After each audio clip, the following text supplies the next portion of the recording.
সম্পন্ন করার পরে আমরা এখন মক্কা থেকে মদিনার উদ্দেশ্যে যাত্রা শুরু করেছি।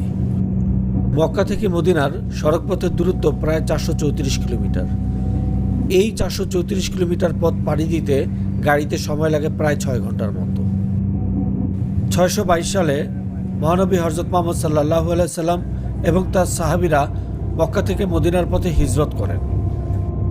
আমরা যখন মক্কা থেকে মদিনার উদ্দেশ্যে রওনা করেছি তখন আমাদের কাছে কেন যেন মনে হচ্ছিল এই পথ দিয়ে হয়তো রাসূলুল্লাহ সাল্লাল্লাহু আলাইহি সাল্লাম তার সাহাবীদের নিয়ে মক্কা থেকে মদিনার উদ্দেশ্যে হিজরত করেছিলেন। যদিও আমরা সবাই জানি তখনকার যাত্রাপথ এত মসৃণ ছিল না। রাসূলুল্লাহ সাল্লাল্লাহু আলাইহি সাল্লামকে অনেক ঝঞ্ঝা পেরিয়ে তবেই মক্কা থেকে মদিনায় যেতে হয়েছিল।